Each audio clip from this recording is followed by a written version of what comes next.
अब है कि हम कहते हैं motion of electric charge which cause an electric current. वही बात आ गई, motion of electric charge cause an electric. बेटे ये लाइन अगर आप बस इलेक्ट्रिक करंट डेफिनेशन आ गई, अब इस लाइन को आपने अपने जहन में बसा लेना है, क्योंकि यही चीज़ बार बार बार बार आपको आएगी, तो आपको यही पता होना चाहिए कि हमने क्या कंसिडर करना है। Electric current cause by the motion of electric charge, और यहाँ भी यही है, motion of electric charge which cause an electric current is due to the flow of charge carrier, यानी चार्ज को कैरी करता है। In case of metallic conductor the charge carrier are electrons. Clear हो गया। किसी भी मेटल के अंदर आप इलेक्ट्रिक करंट को इस्तेमाल कंसिडर कर रहे हैं तो हम क्या कहेंगे, तो चार्ज कैरियर है, और कैरियर क्या है, the charge carrier are electron. The charge carrier in electrolyte are positive and negative ions, यानी किसी भी चीज़ के अंदर चार्ज के पहले जो भी चीज़ आप कंसिडर कर रहे हैं उसमें जो कंसिडरेशन होगी पॉजिटिव और नेगेटिव। पिछली दफ़ा भी आपने जैसे फॉर एग्जांपल हमने पहले पढ़ा था, इस पर हमने ये देखा था, डायग्राम को कंसिडर किया था।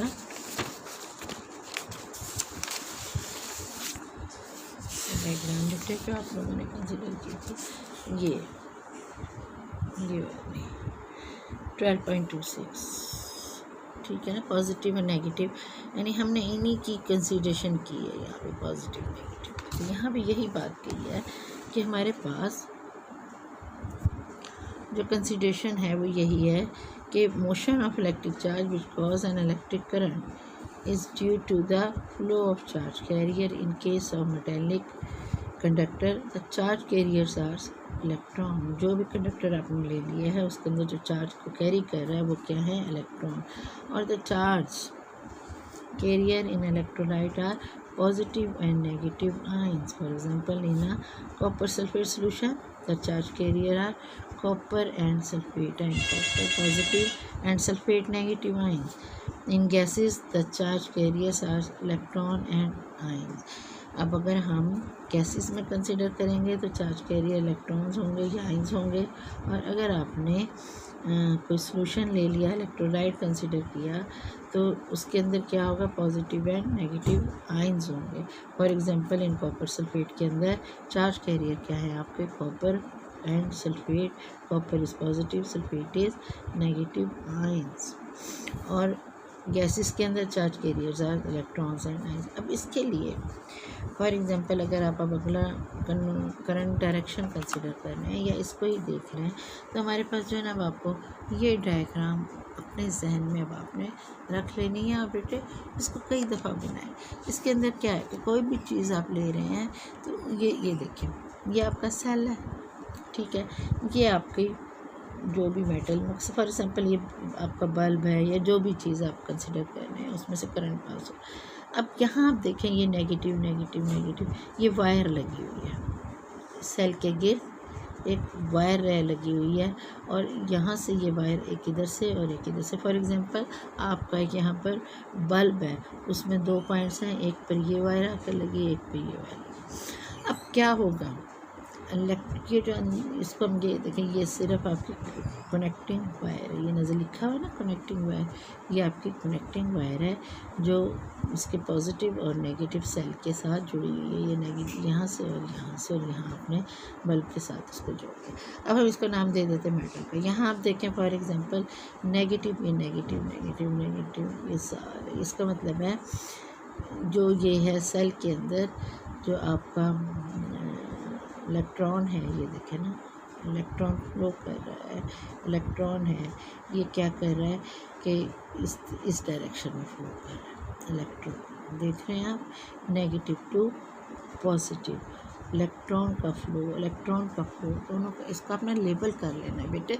2-3 दफ़ा बनाएं, आपको ऑटोमेटिकली इसकी अच्छी तरह समझ आ जाएगी, ताकि फिर आगे भी आपको टॉपिक अच्छा तरह अंदाज से क्लियर होता जाएगा। तो आपने क्या कहा कि हमारे पास ये चार्ज है, नेगेटिव से ये इलेक्ट्रॉन है, ये नेगेटिव इलेक्ट्रॉन का फ्लो किधर है, सेल के नेगेटिव से पॉजिटिव की तरफ। क्लियर हो गया आपको।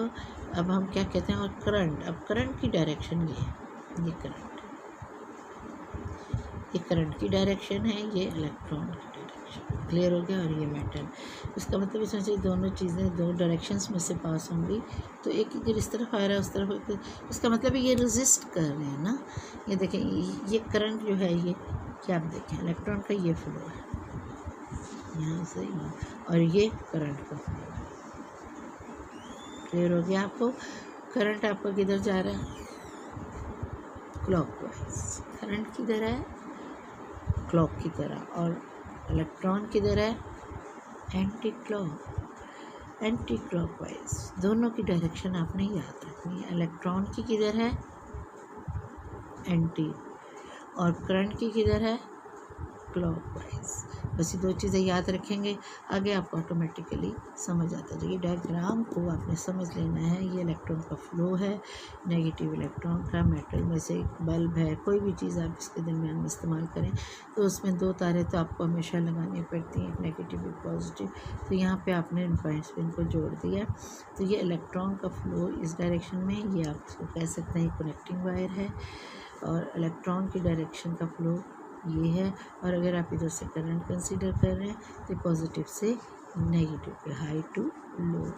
करंट किधर फ्लो कर रहा है, हाई टू लो। लाजमी ज़्यादा से कम की तरफ ही फ्लो करेगा ना, तभी एक मेंटेनेंस चलेगी। तो यहाँ हाई रहेगा, यहाँ लो रहेगा, तभी एक चीज़ फ्लो करेगी। जब यहाँ दोनों इक्वल हो जाएंगे तो ये फ्लो नहीं करेगा।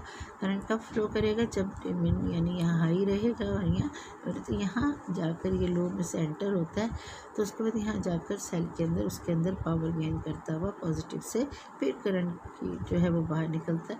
तो अगर आप 2 वोल्ट की 3 वोल्ट का सेल है तो 3 वोल्ट आपका आंसर कंटिन्यूसली इसी डायरेक्शन में चलता चला जाएगा, और आप उसको आंसर को गेट करते रहेंगे।